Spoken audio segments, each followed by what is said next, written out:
Good morning and welcome to today's Metro Inner DAP meeting. I would like to officially open today's meeting at 9:35 a.m. and acknowledge the traditional owners and pay respects to elders past and present on which this land this meeting is being held. As everybody is aware, the JDAP meeting formats has slightly changed and it runs essentially in a number of parts. And we will run the meeting in accordance with the order of the agenda. And we also have meeting items relating to two different councils, and we will accordingly change between Part B and Part C the membership of our panel, as we have councillors, as already indicated, from different members from different councils. There are no apologies for today's meeting and there are no members on leave of absence. The minutes for this JDAP meeting and other JDAP meetings will be available on the website. Today's panel, we are moving into Part B of the panel's meeting, Town of Cambridge items. There are 5 members of this panel. To my furthest left, I was going to say right then, Councillor Ben Mayers. Immediately to his right, Councillor Kate Barlow. We then have member John Syme. Immediately to my left is Leo Donoghue, and my name is Francesca Lefanti. We are the 5 members that make up this part of the agenda. We also have officers from the town online. Do I understand officers online? Yes. Officers online, thank you. Members, can I have a show of hands that you have duly considered all matters before you in relation to these items?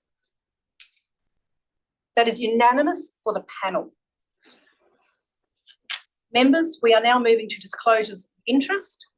I have one disclosure of interest provided today, or in fact 2 disclosures of interest provided for today's Part B from the same member. So I'll now hand over to member Kate Barlow for disclosure of interest. Thank you. In relation to lot 187, lot 30, Salvato Road, 7-storey apartment building. I have been on the council and voted for that when that item has come up on the agenda.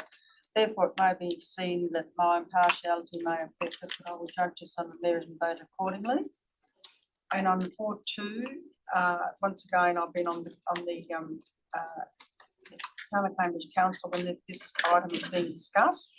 And also I did become aware that a person I know may be a support person of one of the people that is related, that will be the proponent today. So I'd like to declare impartiality there, and maybe see that my impartiality may be affected. I will vote accordingly. Thank you. Thank you. Member has provided impartial interests on both items that appear for Town of Cambridge. Those interests have been considered in accordance with the DAP standing orders, and approval has been granted for member Kate Barlow to fully participate in both items in Part B. Members, are there any other disclosures of interest? Yes, we have further disclosure of interest. Thank you. So for items 4.1 and 4.2, under clause 2.4.9 of the DAP Code of Conduct, I've participated in the prior council decisions in accordance with my functions as a member of a local government. However, under clause 2.1.2 of the DAP Code of Conduct, I acknowledge that I am not bound by any previous decision or resolution of the local government, and I undertake to exercise independent judgment in relation to any DAP application before me, which I will consider on its planning merits. Thank you. Member Ben Mayers has provided his disclosures of interest in relation to both items. They have been considered in accordance with the DAP standing orders, and full participation is granted for, approval is granted for full participation, including voting on these items. Members, are there any other interests in relation to Part B? There are no other interests in relation to Part B. We will now move through the agenda. We have no Form 1 applications. We will deal with Form 2 applications under item 4 in the order that they appear. We have item 4.1, which is number 187 Salvato Road. It's a Form 2 application. We have no presenters for this item, no applicant presenters for this item. We do have officers of the Town of Cambridge online. Do the officers wish to make any comment in relation to this? Form 2 application. Good morning, panel members, and thank you for the opportunity to speak to the item. Stephen Laming, Manager of Statutory Planning at the Town of Cambridge. This is simply administrative error. The condition should not have been included in the town's RAR, so we support the applicant's request to delete this condition from the approval. Thank you. Members, are there any questions in relation to this item to the officers at Town of Cambridge? There are no questions to officers. We move back to the agenda. There is a recommendation in the agenda. I will now call for a mover of the recommendation as written in the RAR. Is there a mover of the RAR recommendation? It is moved, Member Ben Mayers. Is there a seconder? It is seconded, Member Kate Barlow. Would the mover like to speak to the item? No. Would the seconder like to speak to the item? So would the seconder, would you like to speak to the item? No. No. Members, are there any other speakers of this item? If there are no speakers on the item, it's very clearly articulated in the agenda and by the officers. I assume that the mover does not require any reply. And accordingly, I'm going straight to the vote. All those in favour?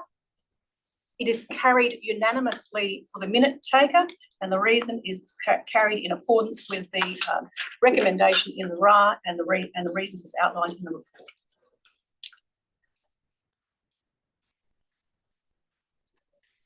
We now move to second item, item 4.2, and that is in relation to number 130 and 132 Brookdale Street, Floreat. It is also a Form 2 application. We do have one presenter for this item, Mr. Alex McGlue. As everybody is aware, particularly those who are attending the panel meeting today, there have been changes to the JDAP provision, or the DAP provisions, I should say, and that particularly relates to provisions regarding presentations. There is now a 3-minute time frame for presentations. We do have JDAP administration with us, in particular the governance, and they will advise me if we are exceeding the 3-minute threshold. As accordingly, we have your documentation. All panel members have duly voted on this and therefore have read all material relating to presentations and the agenda. And I would encourage presenters to focus on the key matters they wish to present to the panel within the 3-minute time frame. So I'm handing over to yourself. Thank you. So this is an application to extend the substantial commencement period of an existing development approval. As the DAP would appreciate, there are 3 key considerations to take into account when considering an application of this nature. And in relation to those 3 considerations, I adopt primarily the written content in the submission that has already been tabled. In the short time I have available, I'll make a handful of additional points, starting with the planning instruments. On the top of page 5 of the Responsible Authority report, there is a suggestion that the WAPC's draft position statement says that childcare centres should be located in or next to commercial zones. I think it needs to be clarified that the position statement says they may be situated in those areas. It's not mandating, it's saying that it can. The position statement also says that childcare centres are meant to be an A use in residential zones. So on my submission, the proposal for an extension and the proposal itself is entirely consistent with the WAPC draft position statement. On the local planning policy, one of the points raised is that it now refers to childcare centres being within 50 metres of what I'll describe as commercial zones. I'll observe, whilst this proposal doesn't satisfy that requirement, it is, on my measurement, approximately 100 metres from the Floreat Forum shopping centre. So that is what you could describe as a minor variation if that requirement was to be imposed. Similarly, the policy refers to a cap of 40 children, and also refers to minimum lot areas of 1,000 square metres. I'll make the observation that this is not a single lot being developed, it's 2 lots, combined size of roughly 2,000 square metres. So if you were to conceivably proposed 2 centres here, you could have 80 students. And with that in mind, 80 versus the 107 is not as stark a variation as it may otherwise have seemed.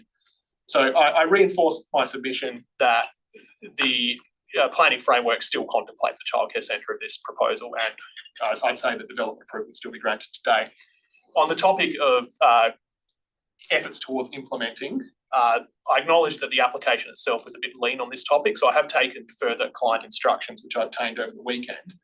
I'm told that the landowner itself is not itself a childcare developer, and it's therefore over the past years been seeking to enter into a partnership with a development company or even a real estate company who could refer it on to someone who could develop this in conjunction with my client. Now, approval was granted in February of 2020. We all know what happened shortly after that. The COVID pandemic struck, and I don't need to labour the difficulties associated with that. I'm instructed that by July 2022, arrangements were reached with a developer. This was Wallace Project Management on behalf of Insight Early Learning. But despite those arrangements being in place, they fell over by November of 2022. So there was roughly 6 months lost in the middle of the period. Since then, I'm instructed that my client has been approaching various developers and various real estate agents with expertise in childcare developments. But the recurring theme throughout the last year and a bit has been that the anticipated construction costs are a little bit too high to make this viable. So, and we all know about the current state of the construction market and the limited availability of trades. So what my client is hoping is that those economic conditions will, in the foreseeable future, become a bit more favourable, and then my client will be able to enter into commercial arrangements to press the button and proceed with this development. So it is the case that the proponent wants to proceed. It is the case they've been trying to proceed, but the reality is for economic reasons it hasn't happened yet. Now, this isn't in my written submission, but I have found a relevant... You need to start to wrap it up, your presentation. One final point. There's a State Administrative Tribunal case, AMI Enterprises, which I can give the citation for if needed. In that case, the tribunal held that a landowner had actively tried to implement their approval by seeking to sell the land to somebody who was in a position to develop it. That was a landfill facility in York. Can you provide the number, please? Yes, the citation is 2018 WA SAT 130.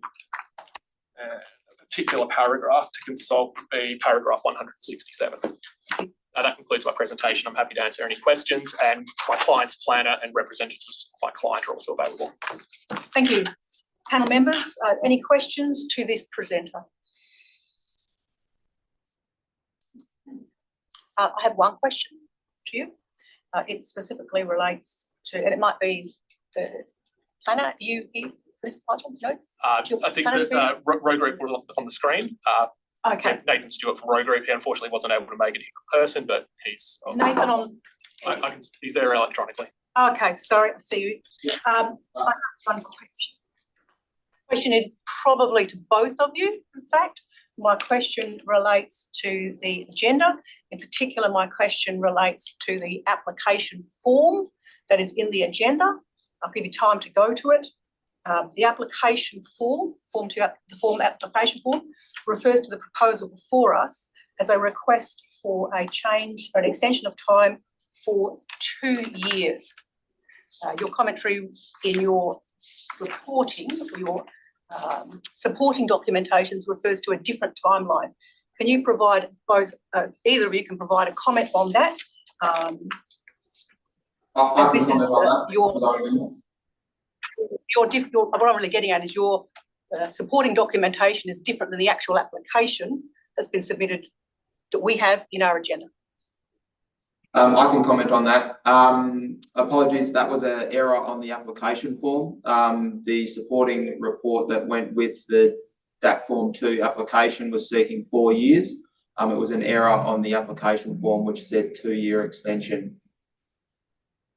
And what was the action you took in rectifying your form, the application form? So we had only noticed the error when the agenda was published last week. And have you taken any action? No, but we can rectify it if we need to. Thank you. They are my questions at this juncture.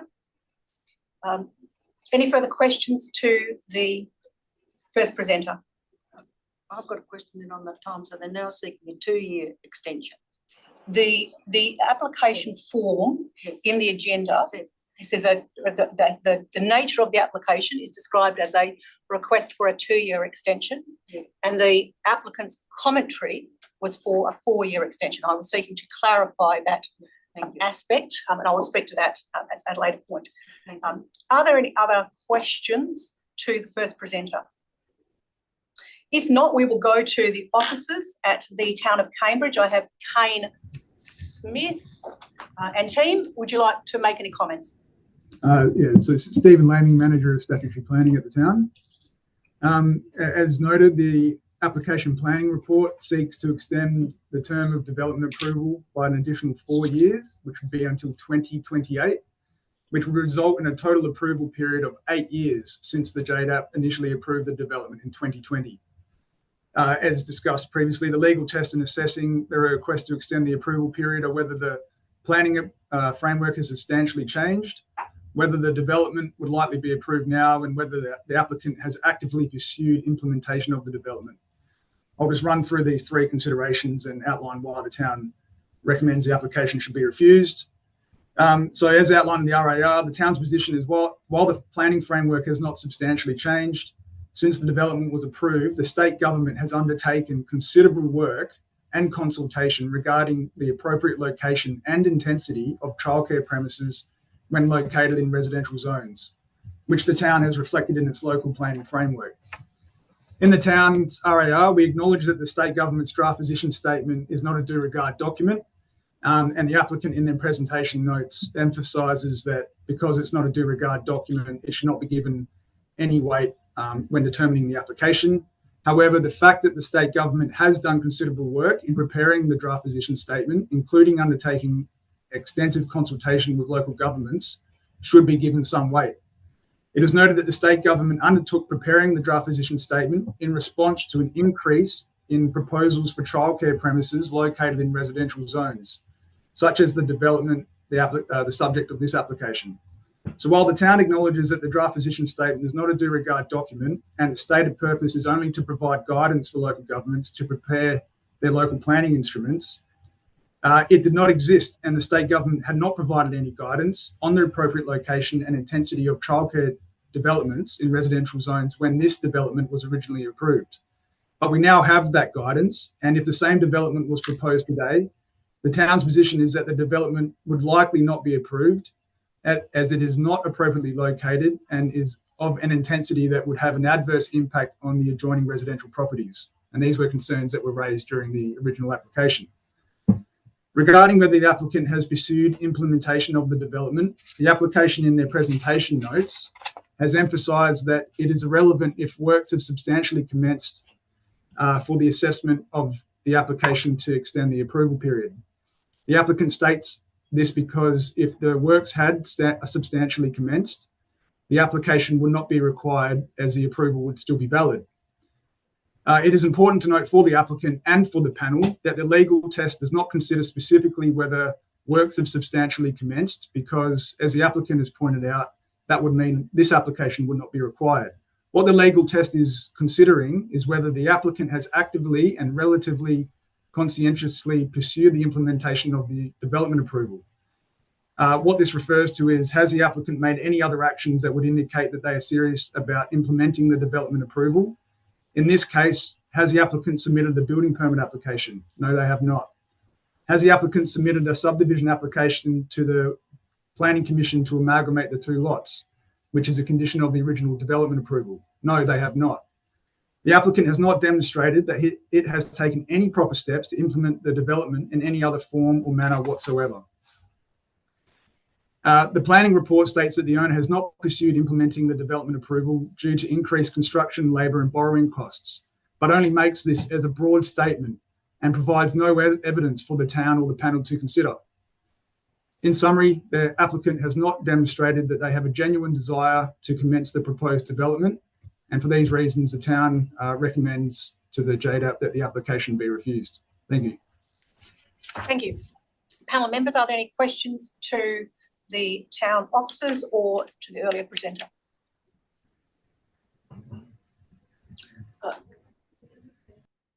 No questions at this junction?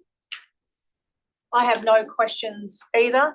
Thank you for your presentation. We move to the RA recommendation, as is the normal case with any applications. Those that I chair. We will go to the recommendation at the beginning of the RA. Members, you are also aware there is an alternate recommendation contained at the end of the RA. We are, however, dealing at this junction with the recommendation at the beginning of the RA, which is a recommendation for refusal. Is there a mover of the RA recommendation?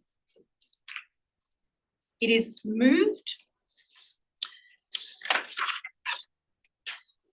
Member Ben Mayers. Is there a seconder? It is seconded. Member Kate Barlow.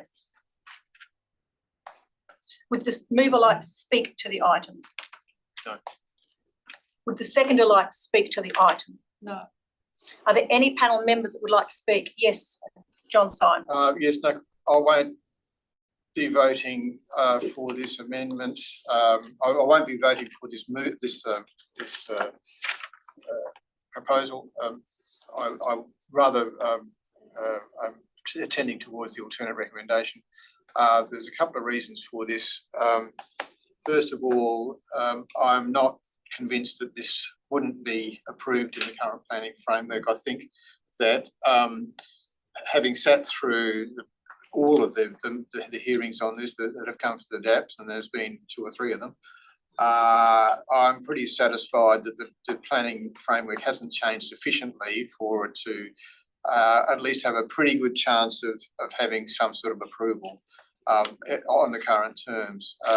So I think that the, and I take Mr. McGlue's argument on this. I think that even though the LPP and the whatever draft provisions there are coming out of the WAPC certainly are there and certainly you have regard for, but I don't think that would be sufficient in this case to guarantee some sort of refusal on an application were it to come now. So I think this would have a pretty good chance of being approved in the current planning framework. Secondly, if we're talking about efforts to actually pursue the project, it is the case that we have considered the unusual post-COVID conditions in the construction market in granting extensions of time before on other projects. I think the timing of that is getting a bit towards the end of the time, in which case we might be doing it, but we are still in the construction market. There's no question in my mind about that. There are some signs now the construction market is changing, and I think it's quite possible that it will, but it is certainly the case that up until really weeks or months ago, getting any sort of the construction market and the construction industry has been unusually overheated, and the construction cost problems that the proposal is the applicant is experiencing now are not unusual ones. In my view, they are post-COVID effects. It is something we have applied before. I am inclined, therefore, to accept the argument given by Mr. McGlue. I am inclined to give it an extension. I think in this case it wouldn't be 4 years, it would be 2 years, but I'm certainly inclined to do that. Any other speakers? Yes. Likewise, I agree. I don't see the changes in the policies that were referred to. we can't at this point in time say whether an application of this kind would necessarily be refused. I think it's most likely, given the work that went into the proposal, that it could well be approved. Although I will acknowledge that there have been increased concerns about location of childcare centres in residential areas. However, I don't necessarily think this proposal falls into that category. Likewise, we have seen a lot of proposals put on hold as a result of post-COVID conditions, and certainly I think probably the industry is coming out of it now, but it certainly isn't totally out of it. So look, I was actually going to suggest an extension of 2 years, so that gives the applicant 6 years in total to get this off the ground. So I'd be moving for a 2-year extension. Thank you. Thank you. I will speak on the item. From my perspective, childcare centres are an interesting consideration in any of the zones. However, I do note that the officers only refers to a couple of critical considerations, and that is regarding the planning framework. And the officers themselves in the RA refer to the changes in the planning framework and the indication that that this proposal is being considered against. Much of the planning framework has not changed. The key change that we're referring to relates to a policy position from the council in relation to childcare, which sits under a policy position that's provided through the department. Policy positions are due regard considerations, and from my perspective, based on the material that we have before us and information in the RA, this proposal meets a number of those policy positions as indicated in this report. It is not, therefore, in my view, a substantial change to the planning framework. The due regard considerations for the childcare policy and the draft statement from the state government. In relation to all of the threads, I won't go over the commentary that's been given in relation to the economic conditions. I do think there is grounds for an extension of time. I don't support the recommendation in front of us. However, this is, for me, I have been oscillating back and forth as to whether, under the information provided, there is some consideration in my mind about the efforts that have been undertaken to implement the development. From my perspective, I have I've provided some weight. I'm not sure that I'm providing as great a weight as maybe others are in relation to the efforts. I mean, at the end of the day, this is a proposal. It is incumbent on the applicant to implement the application. The applicants indicated in their supporting data that it's not them that's in fact running the development. They are seeking another party to do it. These are matters that really are light on. However, as I've already indicated, my considerations have sat around the 3 threads. There is merit there is some commentary in relation to each of those threads. I significantly consider the planning framework in this particular one. I've considered all of the merits of the proposal and the considerations for this proposal for an extension of time.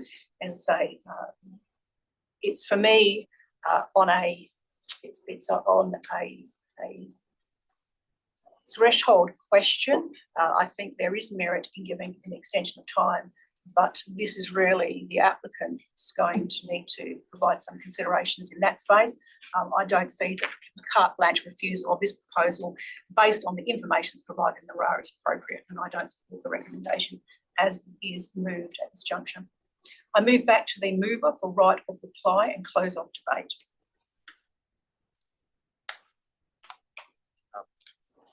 No further comment, thank you. There is close of debate has occurred. We are now going to the vote. All those in favour? Against? For the minute taker, it is lost. Lost 3-2. Sorry, just making some notes.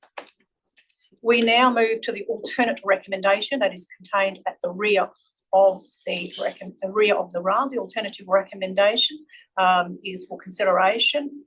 It refers to years. 2 years. 2-year timeframe under the amended conditions. I'm now calling for a mover of the alternate recommendation. It is moved, John Syme. Is there a seconder for the alternate recommendation? It is seconded, Leo Donoghue. Would the mover like to speak to the motion? No, look, I've said just about everything needs to be said. Just to summarise, I don't think the planning framework has changed sufficiently, so there wouldn't be a reasonable chance that this would get approval coming around again. And secondly, I do accept that the particular conditions and the mode of development that the landowner is undertaking for this are relevant, and for those reasons, I think that we can give an extra 2 years to undertake the project.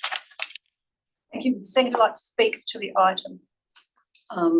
Just simply that because the landowner is not necessarily going to be the developer of it, or not going to run the childcare centre, I can't think of much more evidence that you could provide that you are pursuing construction at this point in time, given the difficulties that we've discussed. So I'm comfortable with supporting an approval for another 2 years.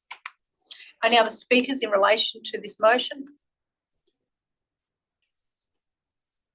I have no further comments. I move back to the mover for right of reply and close of debate. And nothing further, thanks. Debate has been closed. We are dealing with the alternate motion. All those in favour? Against? It is carried 3-2 for the minute taker. We are now going to, is at 10:06. We are now changing from Part B to Part C, and we will accordingly be changing 2 of our panel members. City of Stirling panel members and officers will now be joining the meeting. Thank you. And we're just going to let all the relevant parties pull Part B out. 30 seconds. And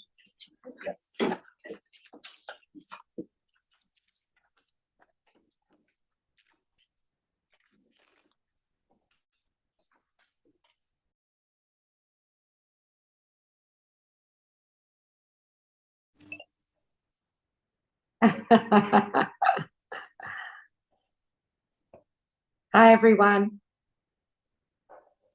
I don't know how to change it. Yeah, they can change it. That's See good. if I can. How do I change it? No need. Here we go.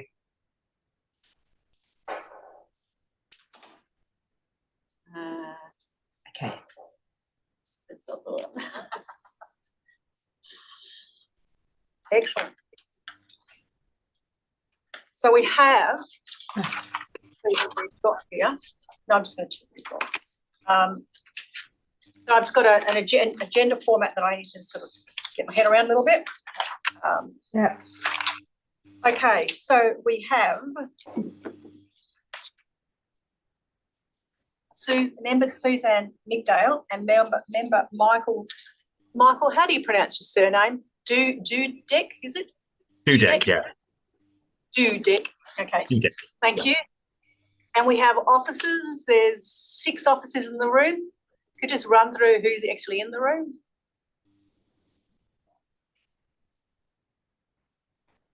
I can't hear you. Good morning. Thank you. Through the chair. Can you hear me now? Yes, I can. Great.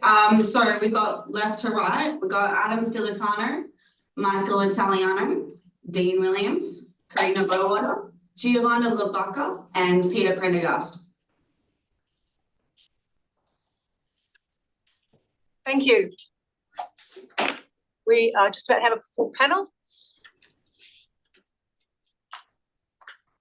Okay, we are commencing Part C at 10:08 a.m.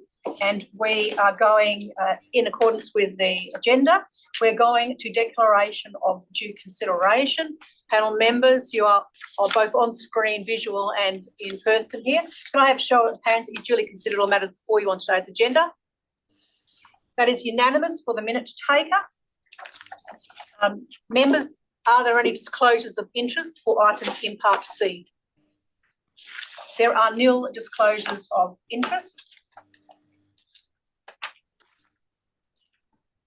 We have two items, two Form 1 items in relation to Part C. We have presentations in relation to these matters.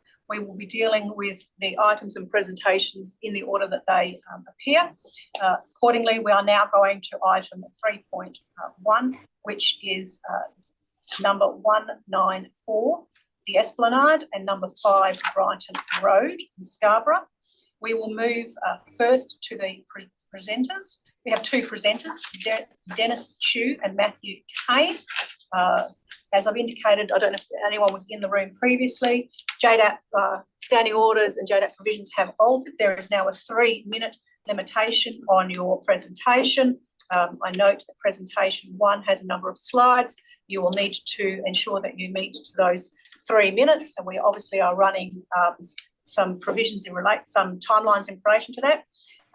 And as indicated earlier, can you please ensure that you focus on the key matters that you wish for panel? Panel have already indicated that they have duly considered all matters before you, and therefore that includes they have read and understood the material you have provided to date. I will now hand over in the order that they appear to Mr. Dennis Chu to start.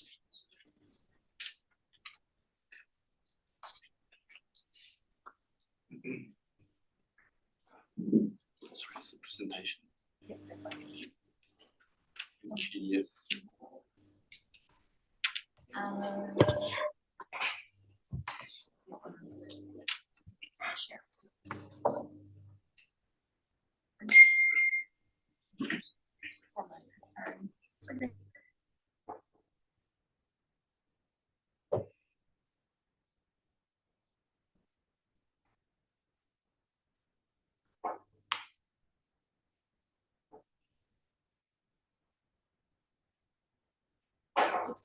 There's just been a slight technical glitch.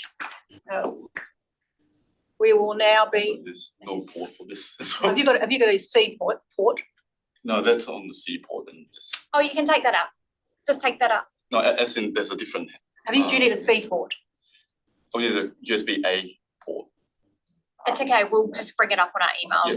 Yes. If you've sent it through. Yeah, and that's also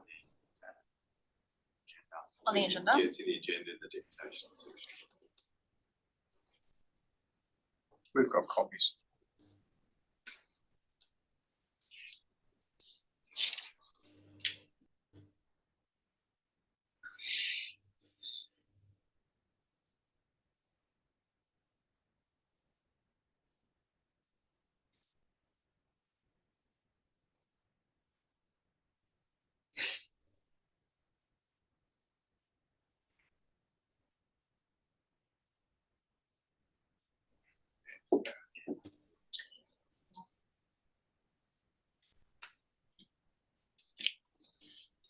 Are you ready? It's not in. It's a PDF, is it? Are we okay to go through like this? Yeah, Yeah. sure. Just let us know when to. It's not going to be able to see everything.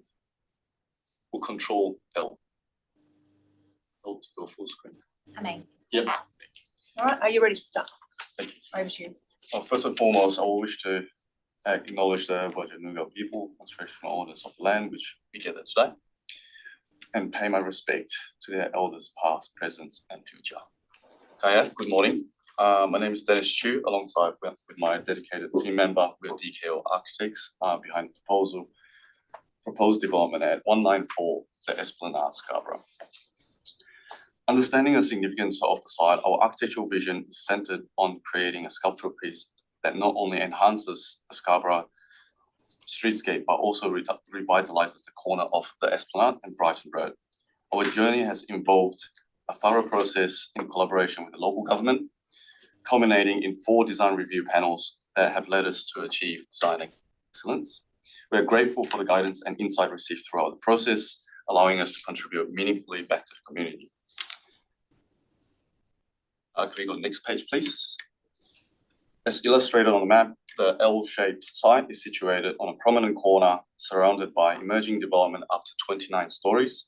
Our 12-story proposal seeks to humbly integrate into the local context, It aims to serve as a landmark, maximizing interaction with the corner through a sculptural and dynamic architectural presence. While being mindful of the adjacent site, our massing studies also focus on enhancing both the view corridors from neighbouring properties to the east and the approach towards the beach on Brighton Road. On the next page, please. And the next one. And the next one, please. As demonstrated in the diagram, our approach involved refining the massing on the L-shaped side to introduce a slender built form aligned east to west. This design was meticulously crafted and shaped into an aerodynamic profile, ensuring a design that is both soft and contextual while fulfilling the functional needs. The articulated form further reduces bulk while enhancing building's perimeter to improve views towards the ocean. The form also optimizes exposure to northern light and provide effective protection for the residents from the southwesterly wind, balancing aesthetic appeal and practical considerations. Next page, please. At street level, our design extends shading and weather protection along the pedestrian footpath, anchored by a highly legible entry portal and communal area aiming to foster engagement with the public environment. This concept extends through around the corner, marked by the public art display. Next page, please. And thoughtfully integrated seating areas within the landscape, creating a welcoming space for the community to relax and appreciate the ocean view. The communal area extends to Esplanade, further revitalizing the streetscape. On the next page. You have 15 seconds to go. While enhancing safety through passive surveillance. We are confident that our proposal enriches the urban fabric. If you can scroll through over the next 3 seconds. We are confident that our proposal enriches the urban fabric and its contextual responsive design, activating a streetscape through enhancing engagement through its surrounding, passive surveillance, thoughtful landscaping, and improved comfort. These elements collectively enhance the visual appeal of the street, as well as safety and security, with a commitment to aesthetics excellence and functional integrity. Time is up. You really need to wrap right up now. The building is elegantly sculpted and it it's composed of high quality materials. Our project is dedicated to uplifting local environment, offering benefits to both public realm and future residences. Thank you. We will now move to presentation 2 before we go to questions. Again, I remind panel presenters that you have 3 minutes to present in, and you will need to focus your key matters in that timeline. I will give you, in the next presentation, I will let you know at 30 seconds to go, and I will ask you to close at a few seconds before, so we do stick to those timelines. Yes, thank you, Presiding Member. Good morning, my name is Matthew Kane, Planning Solutions, joined by my colleague Tane Evershed. As you noted, you've received my deputation, so I'll try to stick to a few key points. Firstly, very pleased to receive a recommendation for conditional approval from the City. It's been quite a long assessment process, but we acknowledge the City's officers for their consideration and assessment. As the DAP's aware, this precinct was the former redevelopment area normalised by Development WA last August, returning control to the City. As you note by the City's extensive assessment, they have thoroughly considered the planning framework and come to a supportive conclusion on the application. As noted by Dennis, the site has several key design constraints that needed significant consideration, lot configuration, frontages to 2 streets, substantial slope.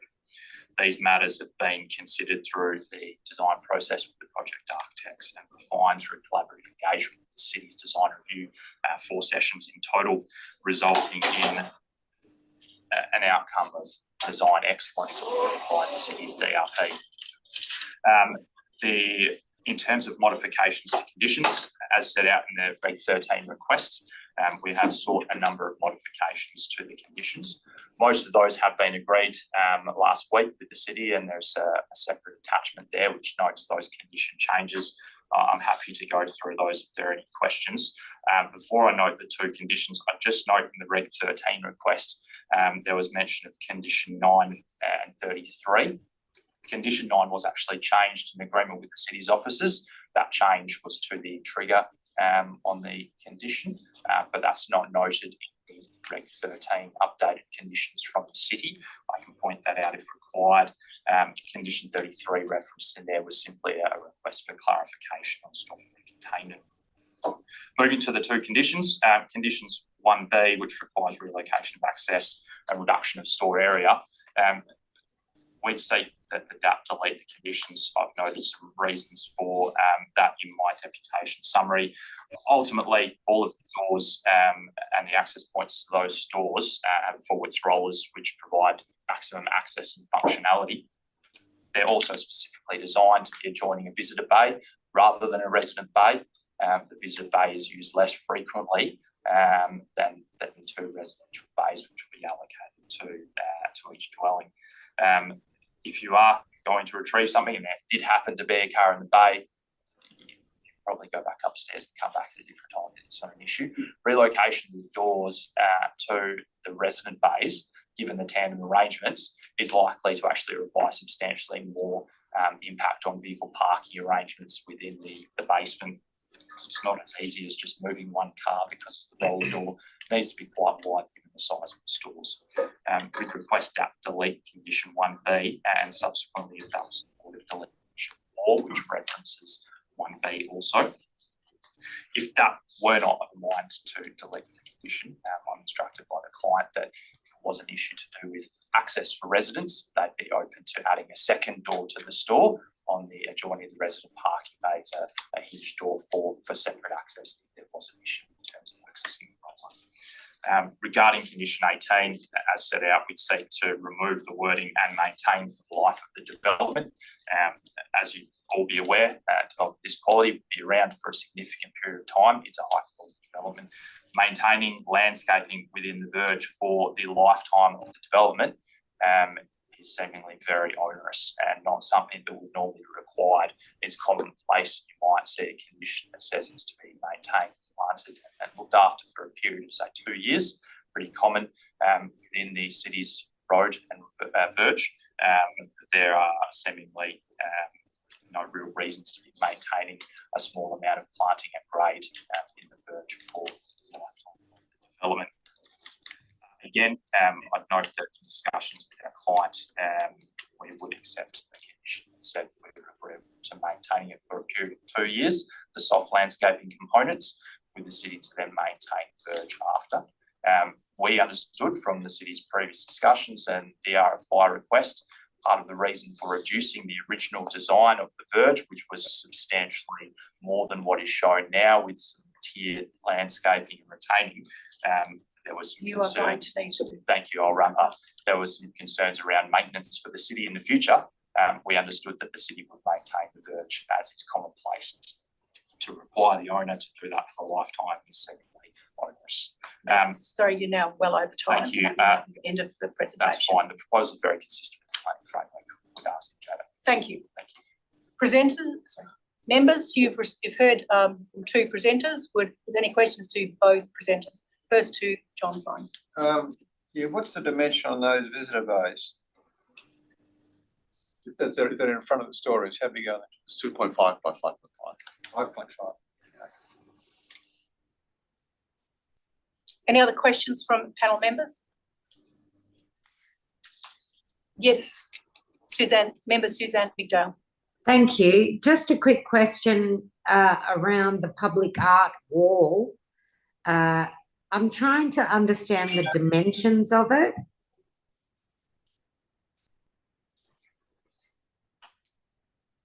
Might ask our colleague. Yes, would you like the applicant to respond to that? Yeah, it'll be approximately 3.5 meters in height. Yeah.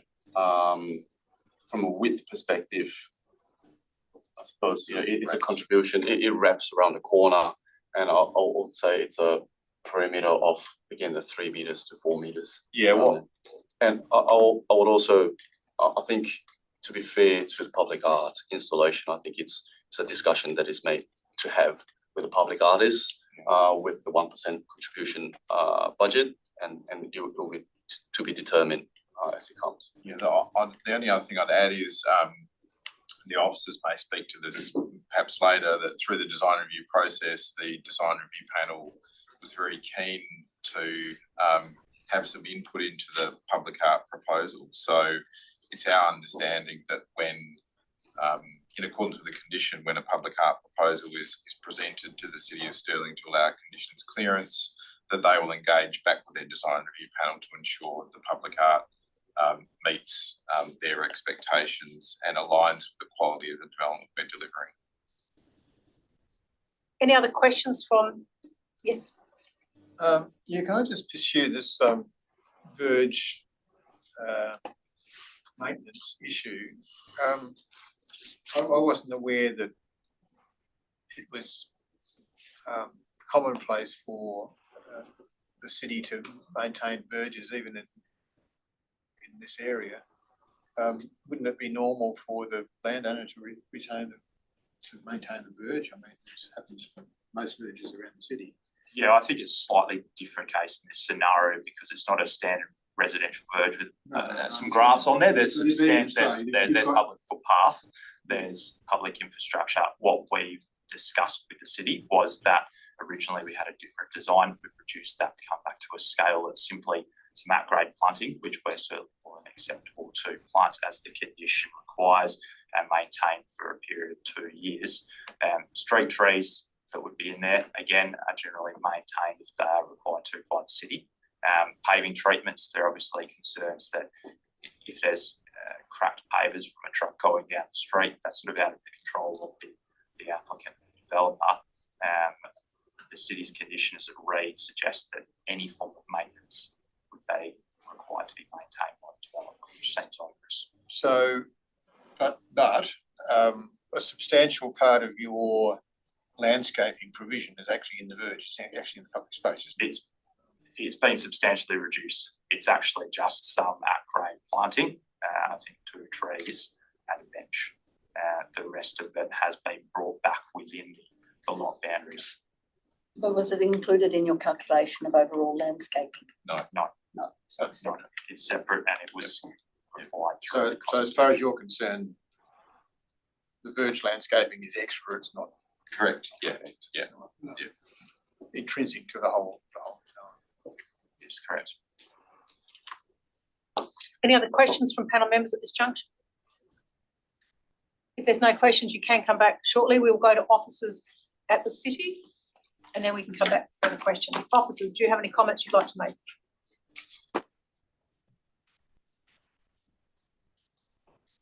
Thank you. Through the chair, the subject development is for 21 multiple dwellings over 12 stories and is generally consistent with the Scarborough design guidelines in terms of built form. The 12-story building height is satisfied due to the development achieving bonus criteria, including design excellence as determined by the city and the design review panel. The development is high quality and attractive design with curved glass and contract materials and works within the verge to provide an attractive setting, which will complement the emerging built form in the locality. Accordingly, the application is recommended for approval, subject to the recommended conditions. Speaking of conditions, the city has provided an R13 response in regards to the applicant's queries. We have amended the majority of the condition setting as requested by the applicant, except for 3 conditions. Would you like us to speak to them now? Yes. Yes. So condition 1B relates to the relocation of the store door. So the applicant has placed the store door location facing the visitor parking bay. Whilst the city did condition for the store door to either be relocated to face the residential car parking bays or the store to be reduced in size to allow a walkway. Whilst the city does acknowledge the applicant's justification in relation to the usability of the visitor bays in terms of the frequency, visitor car parking is not allocated and it's not possible to control when those bays are used. So that means it's not possible to ensure that bay is free when storerooms are to be used, and this does create a potential conflict. We do recognise that the alternative of using the residential car parking bay does mean that cars might have to be moved around, but at least that is within the applicant, be within a resident's control, and also there is a surplus of residential car parking, meaning that potentially bays can move around in that site. Condition 9 relates to the timing of the submission of public art proposal. The applicant has now verbally confirmed that the timing was acceptable, but just so the panel's understanding, we required the public art proposing building art permit stage to ensure that the city and the design review panel could ensure that it did not impact the built form. It's only required to be completed and installed by occupancy permit stage. Condition 19 relates to the maintenance of verge landscaping and street furniture, which the applicant has requested and was not required as part of the development. So verge landscaping is always maintained for the by the adjacent property owner, regardless of the scope of verge landscaping, notwithstanding street trees, which the city owns and establishes. So in relation to the benches and landscaping, these are proposed by the applicant, were not requested by the city, and do service to contribute to design excellence, which has been refined over the design review panels as outlined in the design review panel's minutes. As such, these are required to be maintained by the owner. And just on the applicant, a note on the applicant's comment is that paving is not included in condition 19. It only relates to the landscaping and the furniture, which is benches. Thank you. Are there any questions? Thank you. We're going to go to the panel members. Are there any questions from panel members at this juncture? I will ask a question to yourself in a moment. Any questions from panel members, online panel members? Do you have any questions? I have a question to the applicant. My question to the applicant is that quite simply, I've heard two different, my takeaway understanding, slightly different on particularly the question of landscaping. What I've heard from yourselves is that you have expressed that you wish it to be limited to 2 years. And what I've heard from the officers is that the landscaping that is being requested for the lifetime of the development or ongoing is one, normal and typical for the from the city. 2, only relates to a small element on the lands, on the site, on the verge, doesn't include trees and doesn't include paving. That is my takeaway message from the officers. Have you got any comments in relation to that in the context of what you've already provided us? Thank you. Yes, I appreciate the clarification with the city. Again, the landscaping that's provided is surplus and beyond what was required. We note that obviously there's a small component there in terms of the street furniture. There's issues then separately with maintenance and repair, replacement. The city, if the city requires specific benches which are normal for the city to require and can't be obtained, we can have issues in the future for the developer. We still would maintain that we should have to maintain the landscaping for the entirety of the development. Just on the matter of landscaping, the landscaping contained within the lot boundary will be maintained through the strata company eventually? Within the lot boundary, correct, yeah. Sorry? Within the lot boundary, correct, yes. Yeah. Would it be such a hard thing to extend that to the rest of it? Because it all impacts on your overall development and presentation. Well, and I mean, it's the green landscaping. I mean, there's two elements, isn't there? There's the green landscaping and there's the paving. So. Correct, yeah, and I think it's the officers' comments have been helpful to clarify that their expectation is we're not going to maintain the paving, the footpath, which again would be typically, you'd expect individual landowners to fix a crack in the footpath, so that's good. And they've also clarified that they're not expecting us to maintain the street trees. So if what we're talking about is just some soft landscaping in the garden beds, then I expect that would be reasonable. In terms of the street furniture, I mean, Scarborough has a number of benches throughout the whole Scarborough foreshore area, and I think what we would do is select a bench that meets the city's specifications. So, if it is damaged and it's in the public realm, that's something that the city of Stirling would maintain and look after. I don't think it's reasonable for individual landowners to fix a park bench that happens to be out the front of their property. Do city officers have a comment in relation to what you've just heard? Thank you, through the chair. So reading through the design review panel reports, it's very clear it's not just about a public bench. It's about how the development interacts with the public realm. And so those parts of the design that sit within the verge are critical to that connection. So from the city's perspective, we're not, as we said, we're not seeking maintenance of the trees, we're not seeking maintenance of the pavers, which are actually above and beyond what the city would normally install. So the city are happy to carry that cost. It's just about the applicant coming to the party, so to speak, with the other parts of the maintenance. Is the main part about the soft landscaping? That's great. Do you want to talk to? Yeah, through the chair, it's in regards to both the soft landscaping and also the street furniture. Just touching further on it, the proposal which was submitted by the applicant originally included this verge area as part of their proposal. Part of the design includes, nil setbacks to the street and hasn't allowed for some of the soft landscaping that would be provided forward of the building and ordinarily within a lot boundary. The applicant sought a design which used this verge area, and that has been part of the proposal receiving design excellence from the city and DRP. So from the city's perspective, that should be maintained by the landowner as submitted. Any further questions from panel members?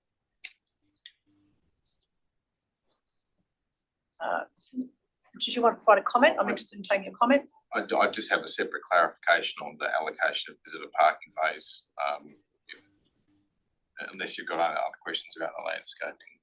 I don't have any questions about the landscaping. I don't know any other members are. And when you say clarification, are you talking to officers? I just wanted to clarify that the officers just indicated that the visitor bays in front of the storerooms weren't allocated. On page 35 of our development application report, we indicated that they were allocated visitor bays for those. So you're seeking them to be allocated, the officers are saying they're not.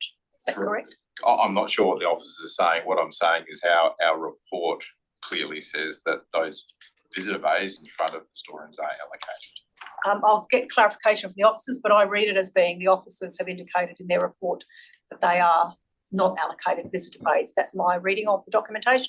Does the officers want to find a comment on the question on the element of visitor parking bays and allocated to specific?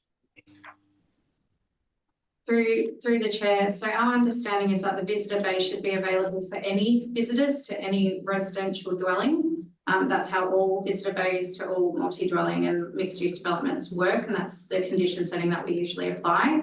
If the applicant is of a different understanding than the city does have an issue with that, they should be free for use of all any visitor to that property. There was a comment made by Ms. Bowater earlier about there being a surplus of residential allocated bays, and in those instances, the owner of that dwelling could shift cars as needed, but not visitor bays. So the issue is really that they're allocated to any visitors that come to the dwelling at any time, and there's absolutely no control over who's able to access their own store if there's a car parked there. And as you know, if you've lived in an apartment building, that does create a conflict.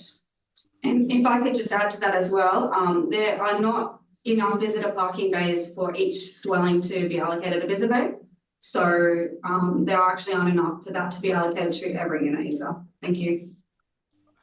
How many visitor bays are there, and how many are there required to be? Are there surplus visitor bays is the question.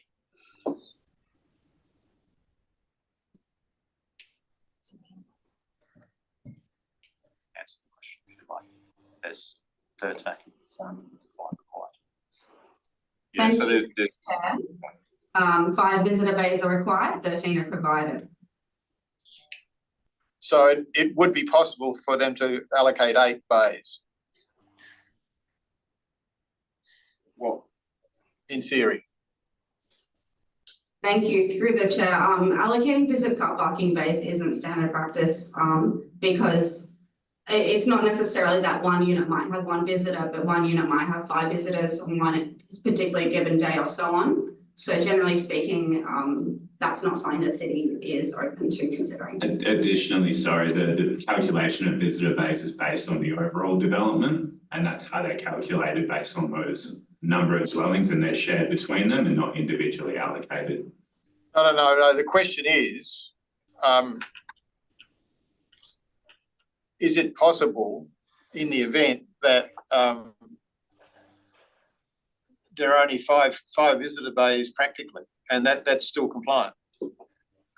Thank you, through the chair. I understand what you're asking. So if the applicant was required, so if they're required to provide 5 and they've got a surplus and then the 5 is purely for visitors and then the extra they can do with as they please, the answer would be yes, they could do that. Okay. No, sorry, we just, Chris, you have a question? Did you have a question? Yeah, I did. Look, about these about the stores opening onto the visitor bays, you might have covered it before, I didn't quite pick it up.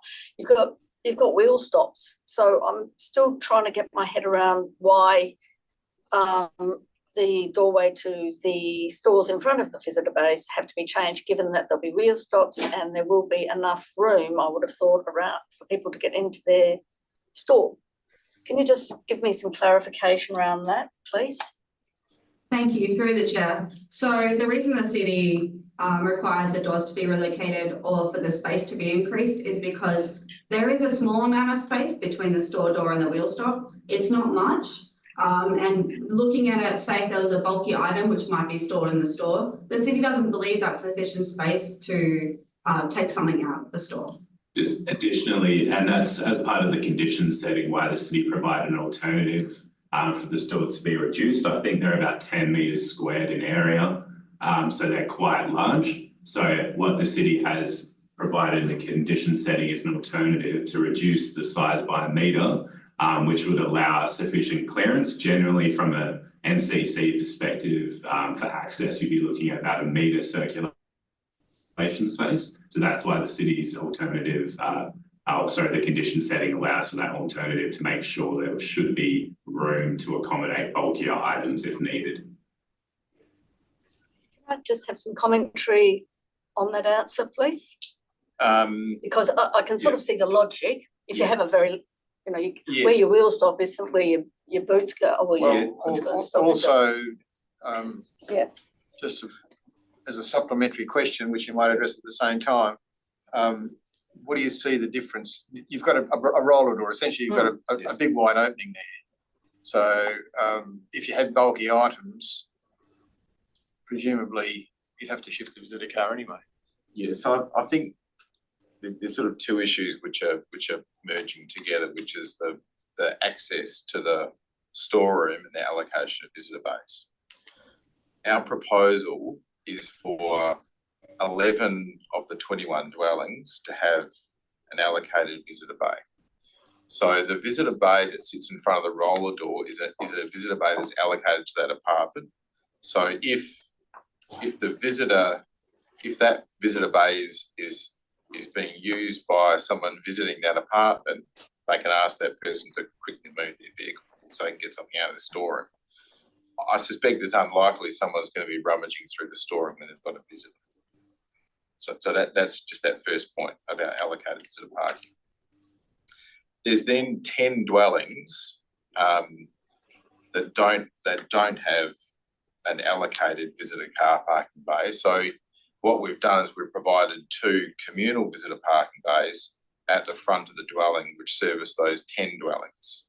So we have 11 dwellings that have their own dedicated visitor bay and 10 dwellings that are serviced by 2 communal visitor bays. So in considering that, we are saying that the proposed roller door arrangement in front of the visitor bay is acceptable because that visitor bay, as proposed on page 35 of our development application report, is allocated to that unit. What's the difference between an allocated visitor bay, which is specifically allocated to a apartment, and a residential parking bay, which is allocated to that apartment for resident uses? What's the difference? Well, if I'm a visitor, if I'm a visitor to another apartment, I still can't get access to it. Well, there'll be a building management system that allows visitors to be buzzed in, for want of a better description, and directed to that individual visitor bay for the unit. Yeah, but if I've got two visitors in two cars. Yeah. I've got one visitor bay I can use. Can I use the next door visitor car park, even if it's tagged as visitor, but you've already allocated it to somebody else? Yeah, so it's tagged as an allocated visitor bay, so no. So it's a residential parking bay, it's not a visitor bay. So if you I would say that if you are getting you're a slippery multiple- slope here, because if you're allocating 11 car bays, visitor bays, to individual apartments, Yeah. you've only got 2 visitor bays left. They're at the front. You haven't got five visitor bays. Yeah, but I mean, bear in mind, each of those 11 dwellings have 2 bays allocated for resident parking, and then they've got a separate. Yeah, but visitor bays are generally available for visitors, aren't they? Well, they are. Yeah, and there's 2 communal visitor bays for the 10 dwellings that don't have a allocated visitor bay. So we probably don't need to debate this. We can have But I'm that still 3 conversation. short, aren't I? Practically. Well, we say 8 over. Okay, all right. Are there any further questions, panel member, in relation to this item, either the matters we've been talking or any other matters? If there are not, we have RA has agenda recommendation in it that has been updated, for want of better language, by the city officers, and it was provided in an R13 request, and that contains a slightly less number of conditions. It is annotated to assist panel members. I am going to go to the alternate recommendation, the R13, as they are both for approval, and it would seem somewhat confusing from my perspective to try to bounce between the recommendation as written and the recommendation in the alternate document. Unless panel members have any other opposition to my comments, I am putting to the panel member for a mover of the modified approval recommendation as contained in the R13, which has essentially 39 conditions in total. It is moved Suzanne Migdale. No, it's 4 conditions. Moved Suzanne Migdale. Is there a second? It's seconded. Sorry. Michael Dudek. Sorry. Would the mover like to speak to the recommendation, which is the R13 format recommendation? Thanks, presiding member. I have read through this quite convoluted one today, but I feel very comfortable with the conditions imposed in this alternate recommendation by city officers. I feel that it is aligned with the development itself, is certainly aligned and needed and welcomed in Stirling. It is adequately well thought out, in my opinion, and the bulk and scale has been mitigated, I would say, very well, given the height of the building. I feel that the handling of the green space has been well addressed as well.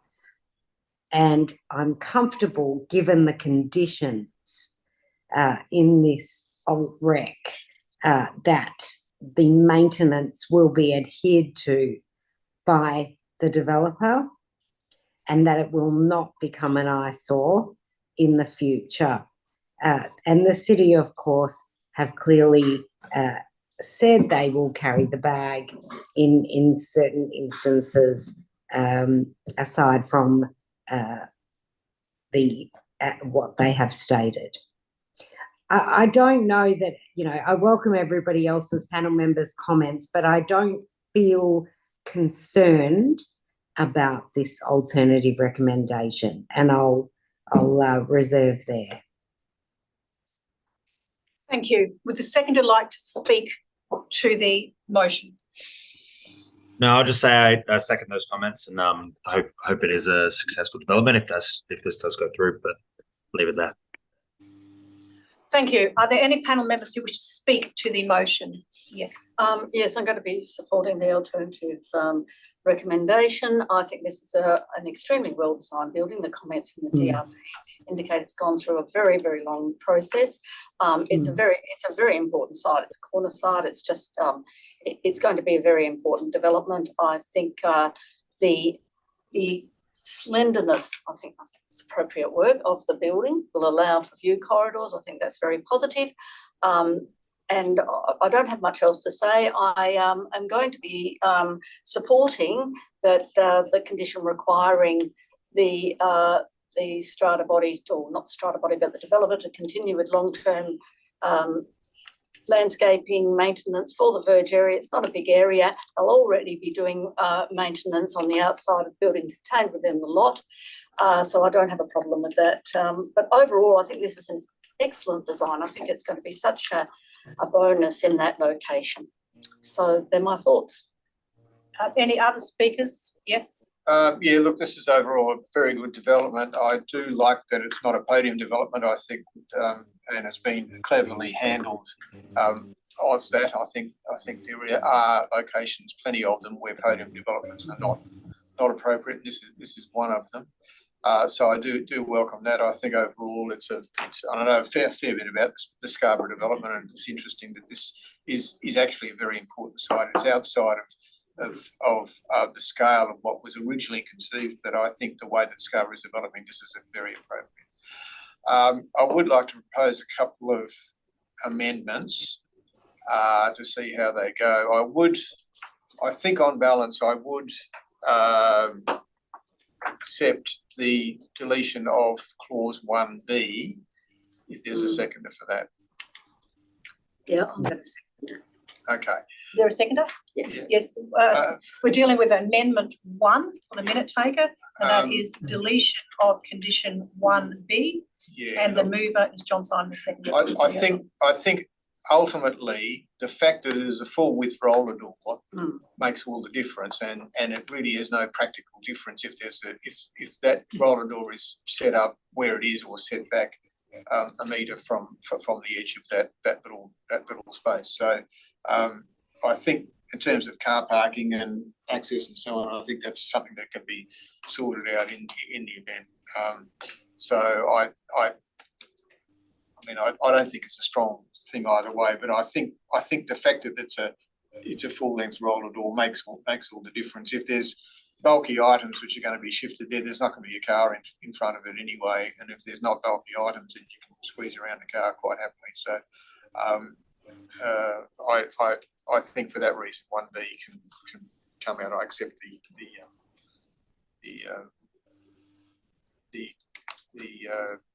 argument from the proponent on that. Would the seconder like to speak to the amendment? No, I'm not going to make any. That's my thoughts on it. I think the fact that it's a roller door, and yes, there is possibly going to be a car parked in front of it, but I think there will be sufficient area. And yeah, look, I think it's a logical approach, so I'm happy with it. And deleting that portion of the condition. Are there any other speakers on the amendment?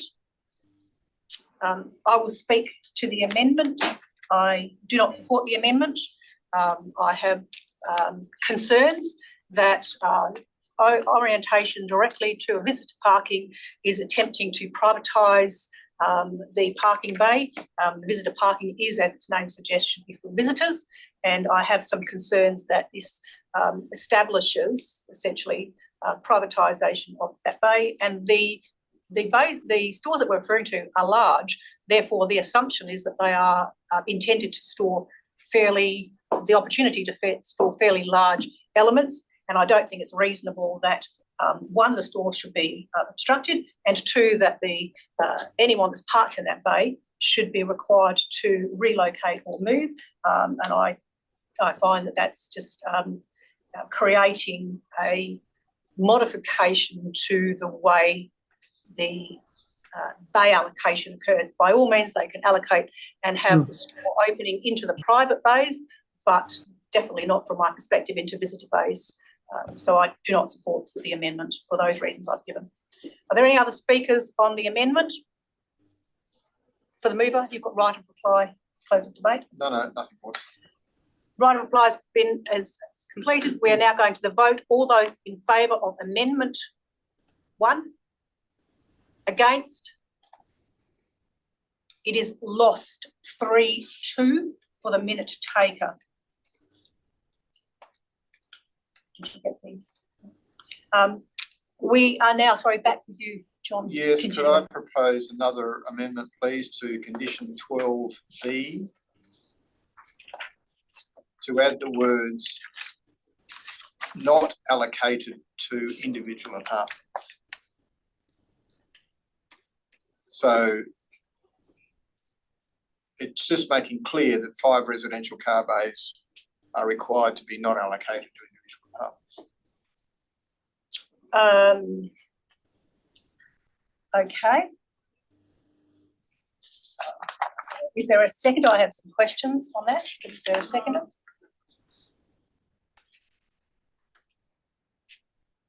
I have some questions which might inform the motion, and I will ask them to the mover as there's no seconder at this junction. I understand the sentiment. However, I move and considered moving an amendment which is all on-site visitor parking bays to be available for the general public. The application includes visitor parking. They should all be available for the general public or visitors to the complex. None should be allocated to a designated bay, to a designated tenancy. If the applicant is seeking that, then that is a separate matter. And from my perspective, it is a privatisation of the visitor bay, and that is not what the application is for. That's not what I'm moving. I'm moving that the minimum are unallocated. I'm not on the other bays. They can do whatever they want. All right, no problems. So everyone's clear what the member is referring to. He is moving in relation to 12B, not allocated to the visitor bays, and he's referring to the 5 bays. And it's a matter of clarification about the status of visitor car. Is there a seconder for the motion, the amendment?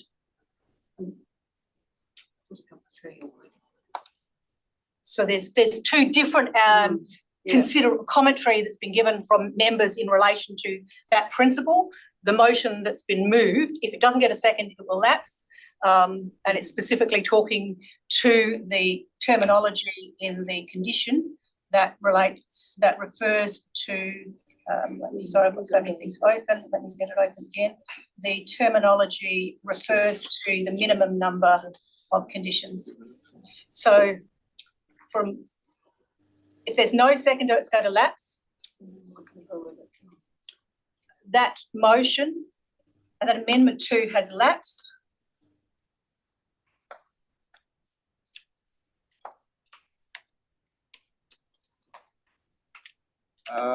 Well, sorry, would you like to continue speaking? Yeah, while I'm still here, where's the landscaping one?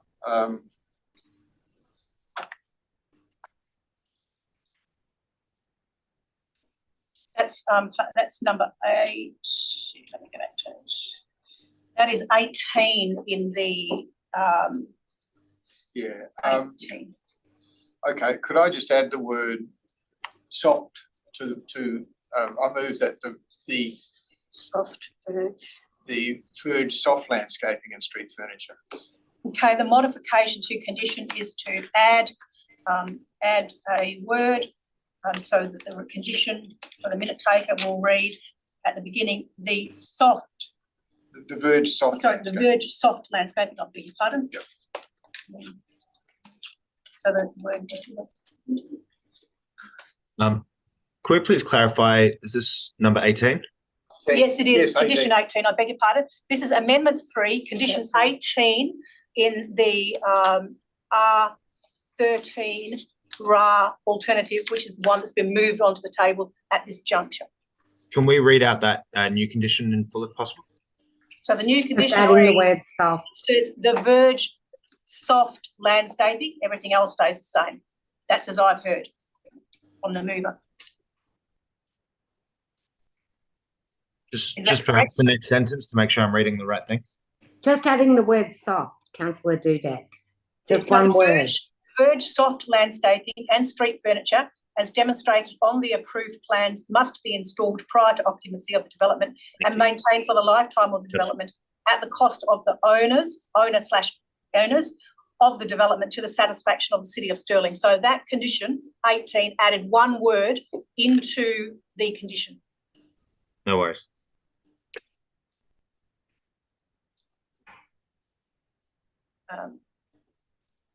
Is there a seconder for condition 18? It is seconded Lee O'Donoghue. Maybe would you like to speak to that item? Briefly, look, in discussion, it's become quite clear that the council does accept paving and street trees and so on as their responsibility. I think it's clear to me also that there is a requirement for the general soft landscaping that's been put in by the applicant, which inevitably will be a continuation of what's on their site, to be looked after as if it is one, and I think that's the intention anyway. So I think it just makes clear, excuse me, it just makes clear that the council, that we're not looking at paving particularly. Would the second like to speak? No further comment. Are there any other speakers? I'd like to speak. So, yes, would you like to speak? Thank you, presiding member. I'm just a tad concerned because trees could be deemed soft and they are not included. So, you know, trees are going to become and remain the responsibility of the City of Stirling.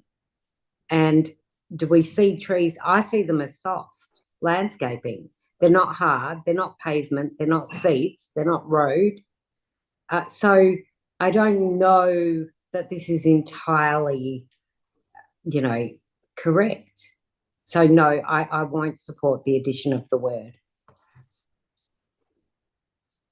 Okay. Any other speakers on the motion? I will speak to the motion. I support the additional word. I'm comfortable with the material and information that's been provided by the officers at the city that clarified that they did not, as a matter of course, it does not include street trees or the paving, particularly the street trees in the context of soft landscaping, and for the reasons they have given, which is that is the standard action of the city in the relation to street trees. So I'm comfortable that that is clear in my mind and clear in the explanation that's been provided, that street trees are treated differently than the other soft landscaping on the site. So I'm comfortable with the additional condition, the modification, I should say, to condition 18. Would the mover like a right of reply? No. We are now going on. We're now putting the motion of amendment 3, which is modification to condition 18 to add the word soft in front of the word landscape. All those in favour?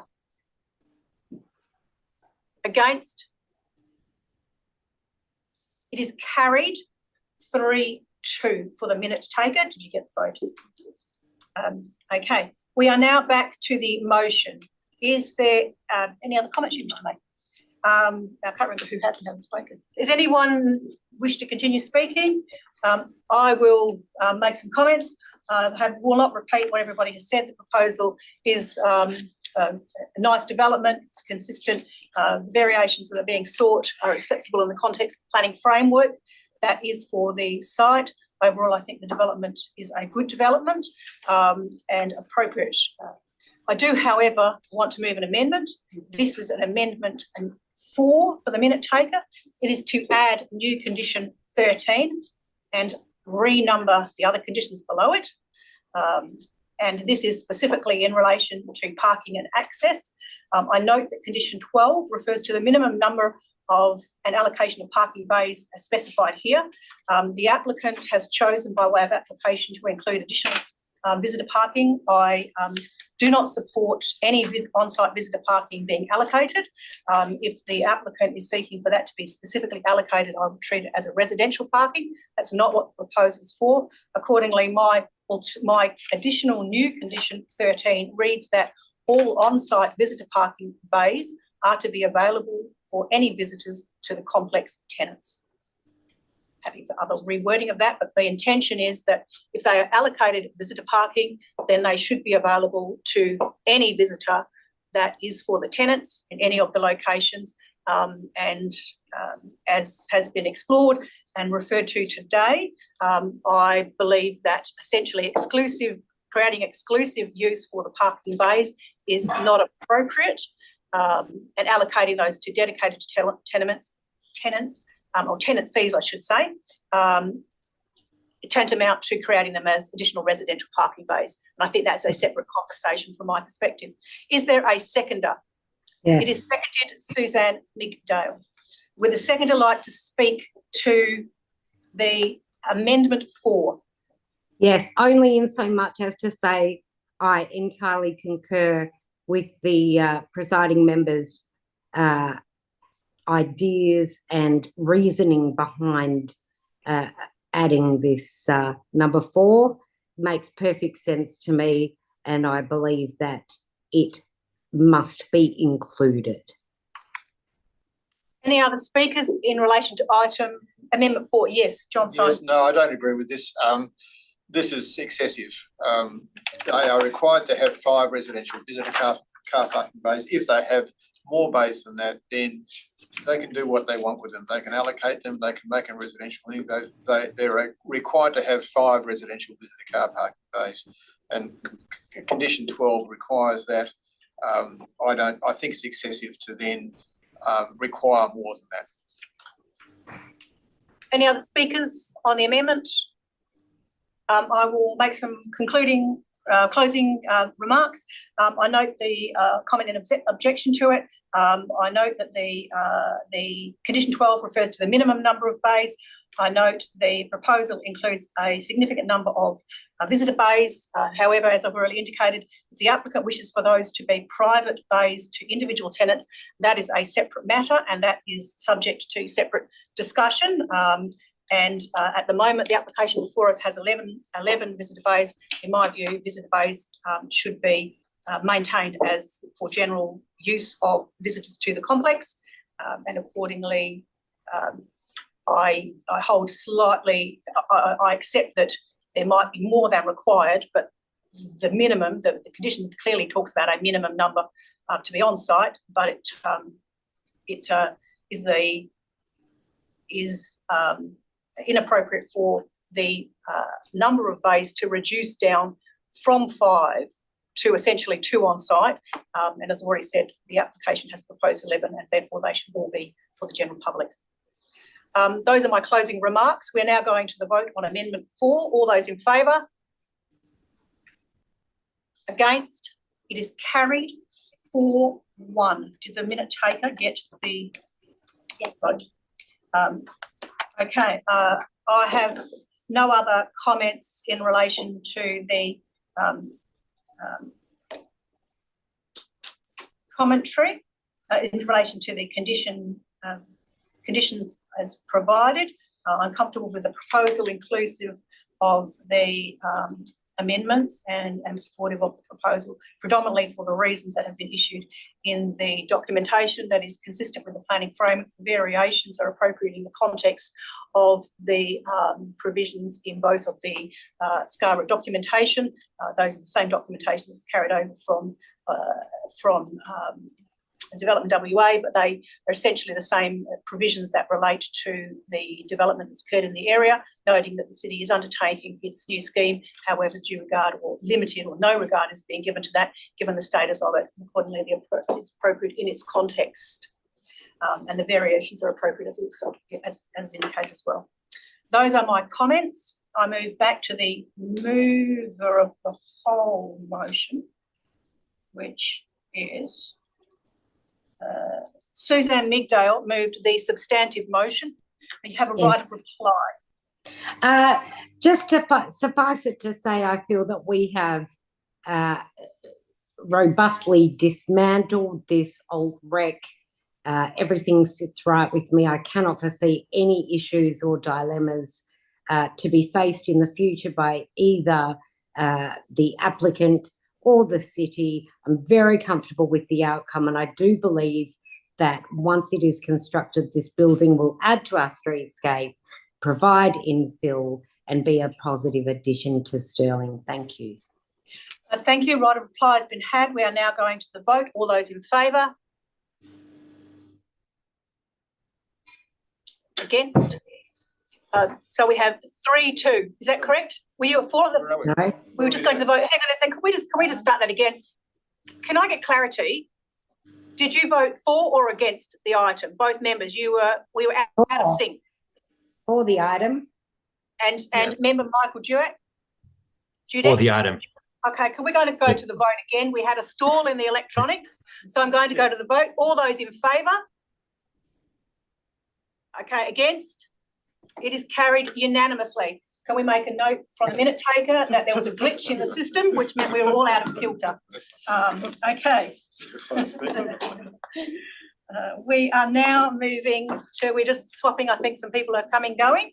We are now moving to our next item. Our next item is item 3.2, and there is an A and B to 3.2.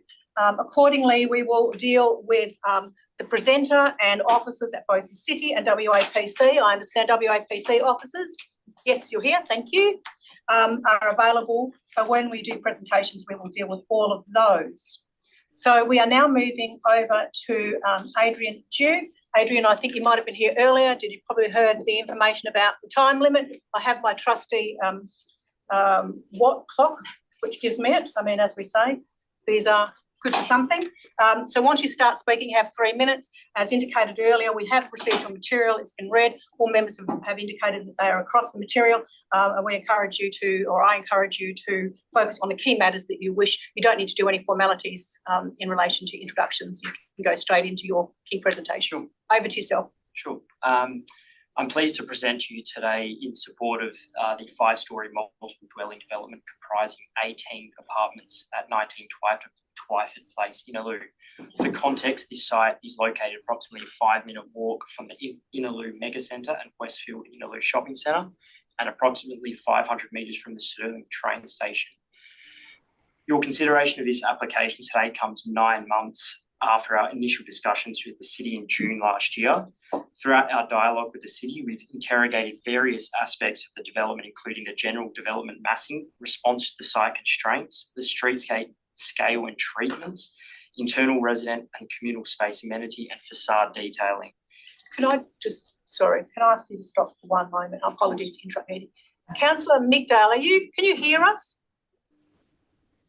She may Sorry, I've just walked away from. I just had That's to walk okay, away from the screen. but you can hear what's happened. You can hear the presentation. Okay, yes. Thank you. We should like to continue. Apologies for interrupting. Of course, no problem. Our development concept diligently responds to the objectives of the and intent of the City's framework, which seeks to enhance the residential offering, prioritising growth and investment in activity centres and the urban corridors. Variations are sought to building height, street setbacks and boundary setbacks, but these are proposed in response to the site constraints and our considered approach to built form massing.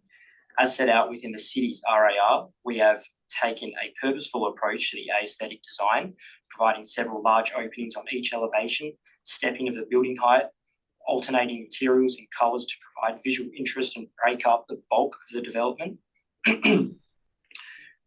Through the application package and RAR, it is demonstrated that the form of the building and site orientation means that the additional height and setback approach will have minimal impact on the surrounding locality, however has a beneficial impact on the internal planning, bulk and scale and overall development presence. This balanced approach to site conditions and built form ensures that we satisfy the objectives and principles of the City's framework. Noting the recommendations for approval contained within both the city and department's RAR, we request your support for the application. And I'm joined by Daniel Hollingworth from our office to answer any questions you have. Thank you. Panel members, do you have any questions to the applicant? And it is in relation to both items 3.2A and B. Yes. A couple of questions. I understand the odour zone. I'm looking at the plans here. I understand the odour zone constraint, which is off to the east side, I guess. You've also got a great big heroic dotted line going around the whole development. What does that signify? So there's the dotted line, which is the odour zone, and then the opposing, I guess, dotted line is the built form, I guess, the line of the built form. Okay, so that's an architectural facade. thing. Okay, Yeah, so correct. now can you just explain to me what the condition is for you've got, on each level, you've got 1, 2, 3 internal bedrooms. That's B1 on type B, B1 on type B1 and B1 on type C1. What's the condition there to that open space? Is that an open space or is it enclosed or what have we got there? So that will be do you mean to the west of those rooms? Yeah. So that's the You've got highlight windows there. Yeah, correct. Yeah. So what are they highlighting to? What's on the other side? The communal hallways, to the hallway that goes Are they to closed? No, that hallway is open. And I remember one of the approaches that's been taken by the project architect is to open up that corridor space for the purposes of natural light and cross ventilation. So they open into an open space. It isn't an enclosed corridor. So they're all open. To Either side of the stairwell. Yes, that's correct. Is that right? Yeah. Okay. So are they openable, those highlight windows? Yeah. So I've got access to natural. Correct. Yeah. Natural ventilation. Okay. And if I can add there, that was a recommendation from the DRP. Yeah, it's just the drawings are not exactly clear whether it's enclosed or not. Oh. Any other questions to the applicant? Yes, member Michael Dudek. Yeah, just a small one. Condition 13, the minimum of 11 bicycle parking bays. Is that just a bike rack or are they separate, like motorbike parking? They will be bike racks.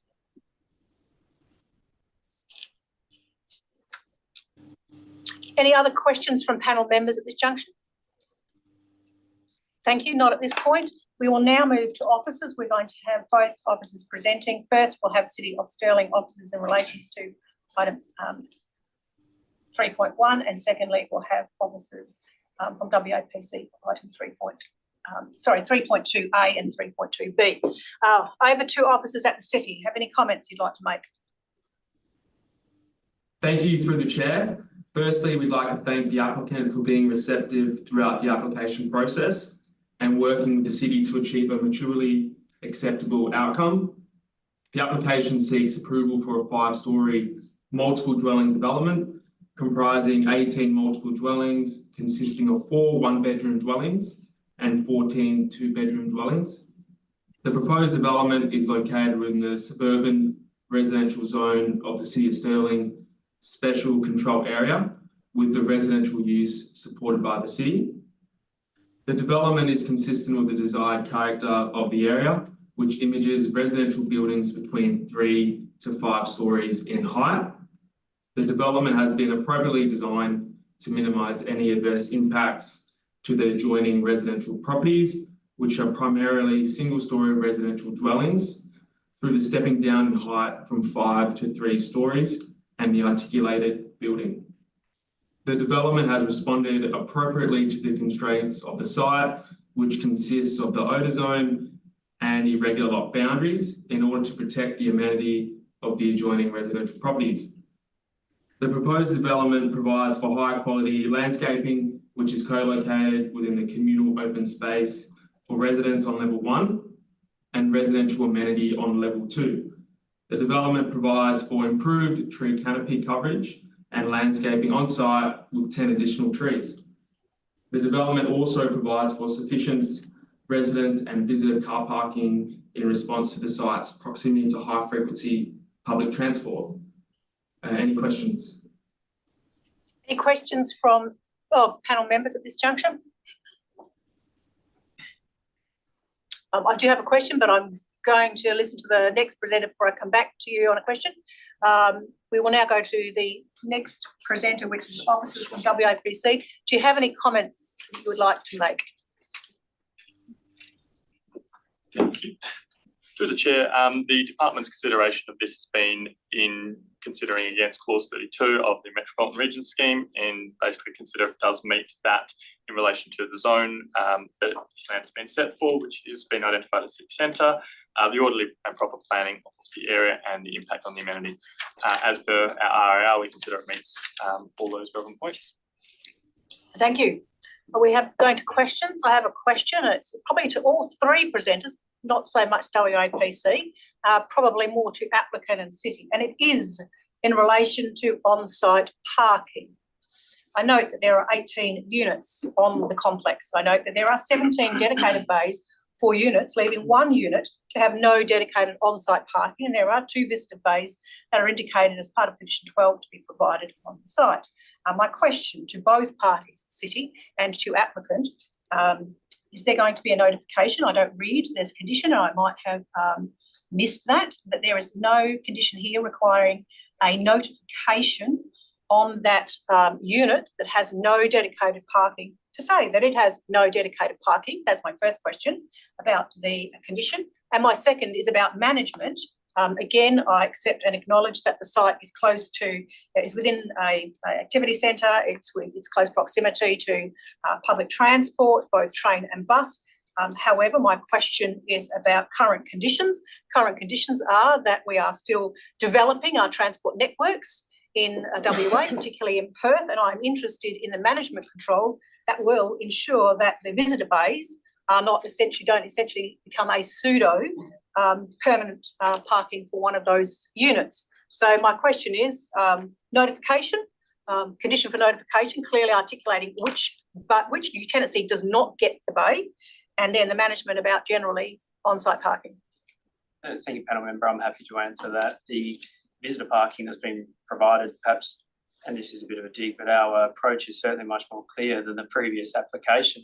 The visitor parking is provided for the entirety of the development, and there is no notion that we will be allocating the visitor parking to any particular dwelling. The ground level dwelling is the dwelling that will not be provided with a bay. It will be clearly stated within the strata management plan that that's the case, and so there will be no notion that they will have exclusive use of the visitor parking bays. The visitor bays will be managed through the strata body corporate and also through the caretaker that will be allocated to the property to assist in managing bins and the like. So we would resist a condition requiring a notification on the title of that particular dwelling because it would be suitably captured within the strata management plan. Why would it be so suitably captured within the strata management plan? I'm interested in your comments about that.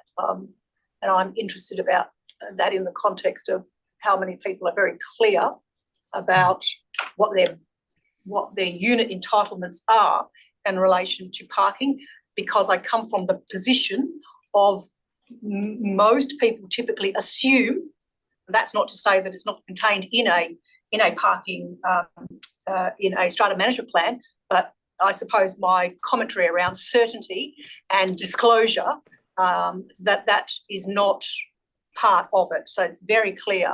So I wonder why your position is for only in a strata management plan. In our view, the strata management plan is the appropriate mechanism to allocate vehicle parking bays, and the bays will be shown as exclusive use within the management arrangement that will be provided to potential purchasers when they're looking at purchasing one of the properties. My understanding, but again, this is an interim solution, is that the unit without a bay will be retained by our client, not sold. that is an interim solution, and it doesn't perhaps address your question about the security and the clarity of the vehicle parking arrangement in perpetuity. But in our view, that strata management plan is the appropriate mechanism, because it is required to be disclosed at the time when potential purchasers are looking at the property. Thank you. City officers, do you have any comments?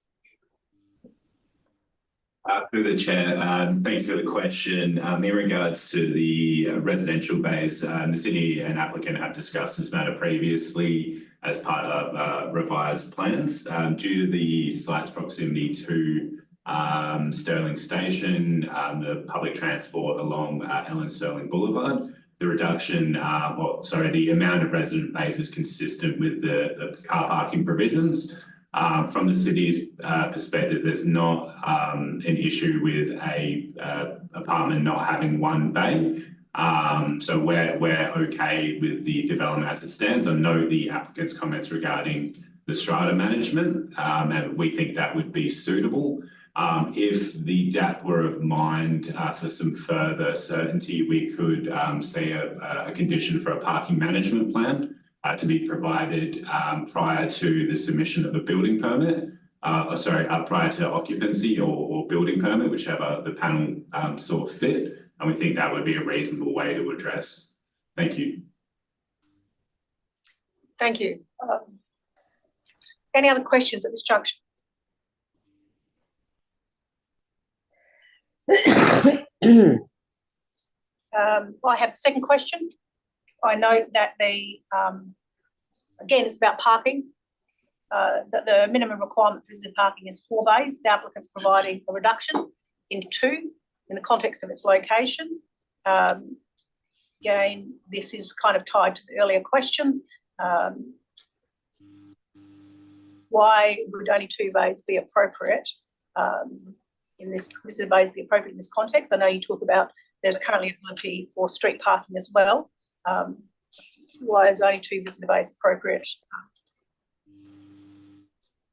Through the chair, as noted in the city's responsible authority report, reductions to visitor car parking have been considered against the apartment code provisions, which allow for reduction in visitor car parking on site. Again, similar to the previous justification, the proximity to Stirling Station and proximity to the public transport services on Ellen Stirling Boulevard have provided justification for a reduction of 2 bays.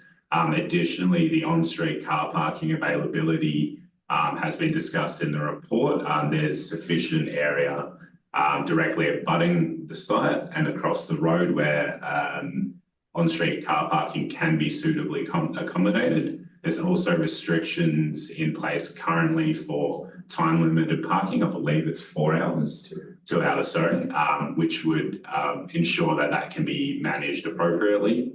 And the city's comfortable with the provided visitor car parking on site. We have, additionally saw comments from community safety in regards to complaints and infringements, and there were no complaints or infringements in that area for the current state, noting it's an abutting a aged care centre at present. So we're not foreseeing that there's a likelihood of any issues from the provision of on-site car parking. Thank you. Thank you. Any other questions? There are no other questions. We are going to the recommendation as contained in the RA.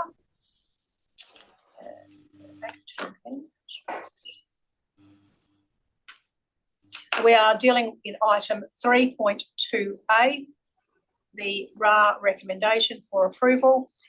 Is there a mover for the RA recommendation? It is moved, Suzanne Migdale. Is there a seconder for the RA recommendation? It is seconded, Michael Dudek. Or Dudek. The mover would like to speak to the item. Thank you, Chair. In this instance, I appreciate panel concern and the questions around parking, though I'm very comfortable and confident with the response from city officers that it will be adequate. There is certainly adequate provision for future requirements that will not upset the balance in Stirling.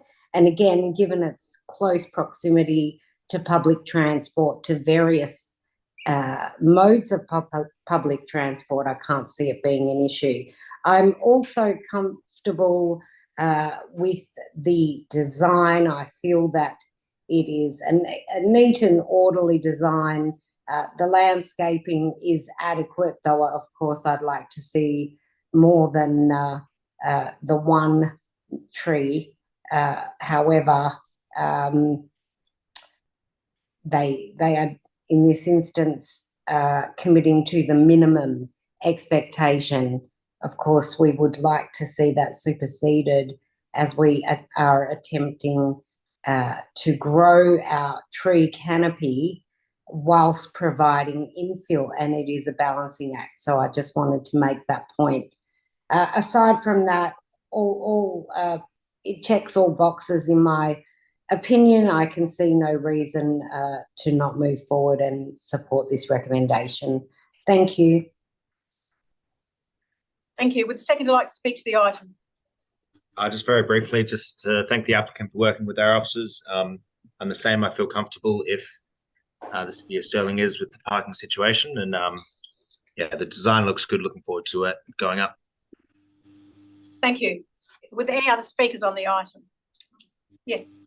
Just briefly, I'm very pleased to see a development finally going up in this location. I know this is an area that council was really hoping to get this infill density occurring. I think the design has addressed well the constraints of the site, being the odour zone and the actual lot configuration. All in all, I think it's a well thought out development, and we'll probably hope to move along other development in that particular spot close to Innaloo Shopping Centre and IKEA and all the rest of it. So yes, I'm very happy with this one. Thank you. Any other speakers on the item?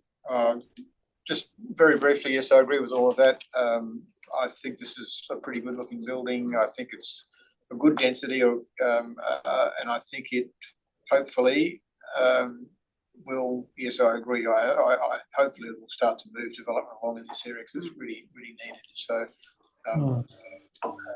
I would encourage, though, there's a great big open space there which is around the odour buffer there along Stirling Boulevard. I would encourage whoever's responsible for that, I'm not too sure if it's the city or not, to have a look at the landscape treatment on there, because it would enhance the area dramatically, I think, if that was done. Okay, thank you. Thank you. Likewise, I am supportive of the proposal. I agree with the comments that it meets the planning framework. It's a catalyst for development, other development in the area, and it's positive development being in one of the new ones in the area. I do have some reservations only in the area of parking. One particular reservation I've already expressed in relation to that it's only one unit we're talking about. It's not groupings of units. It's not by category of units. For example, not all one-bedroom units have no parking. It's just one of the one-bedroom. I'm going to move an amendment, and that an amendment, depending on whether I get a seconder, the amendment is that a new condition be added, essentially be condition 13, so it comes after 12, or could be a subset of 12, is that that a notation is added on the title that specifying which unit does not have parking, on-site parking. I think it's unusual because it's only one unit, it's not by category, and it does create some level of misunderstanding and confusion. I think it needs to be clear. Is there a seconder for that? It is seconded, Suzanne McDale. The wording for that condition is that a new condition be added, an additional condition. Essentially, it'll be condition 13, and then the others move down, so it reads straight after the condition about number of occupancy, and that is that that a notation be added to the title of the unit that does not include on-site, dedicated on-site parking, indicating that it is not provided for that unit.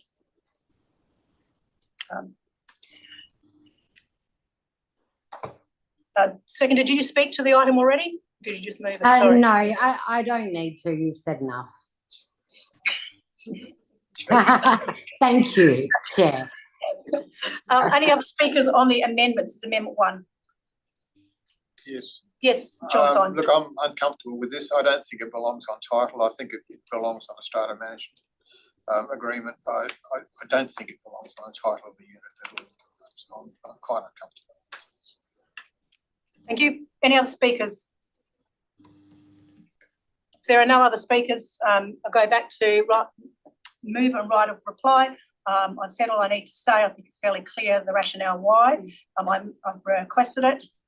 It doesn't alter the development form. It doesn't alter the activities on site or the intention of the applicant, which is that one unit does not have a parking bay. I just think it solidifies and is clearer for the ongoing opportunity, and that is in perpetuity, which, as we all know, units can change from time to time, and that ownership of units cannot be restricted by the planning framework. That's my right of reply. We're going to the vote on Amendment 1, Additional Condition 13. All those in favour? Against? It is carried 3-2.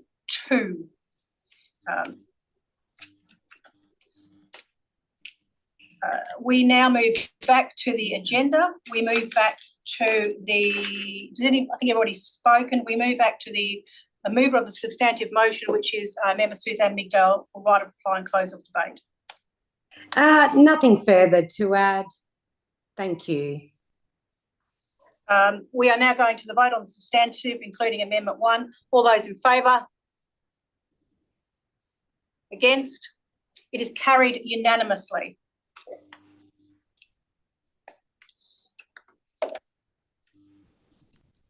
Okay, we move back to the agenda. We are now on, almost jumped over 3.2, apologies. We're now moving to 3.2B. Let me quickly move to that one on the agenda. We've already had conversation around it. Unless there are any further questions from panel members, we are going to the item 3.2B, which is only dealing with specific elements of it in the context of clause 32. Is there a mover for the recommendation that is contained in the RA? It is moved, Lee O'Donoghue. Is there a seconder for the RA recommendation? It is seconded, Suzanne Migdale. Would the mover like to speak to the item? Oh, look, I don't have much more to add. From a regional perspective, this is acceptable. Thank you. Would the seconder like to speak to the item? Nothing further. Any other speakers on the motion? I'll make a couple of comments. I support the proposal. The recommendation is consistent with the planning framework or the regional planning framework, and accordingly it's appropriate in terms of its use and context. Those are my comments. If there's no other comments, I move back to the mover for right of reply and close of debate. No further comment. We have closed debate. We are now going to the vote on item 3.2B. All those in favour? Against? It is carried unanimously.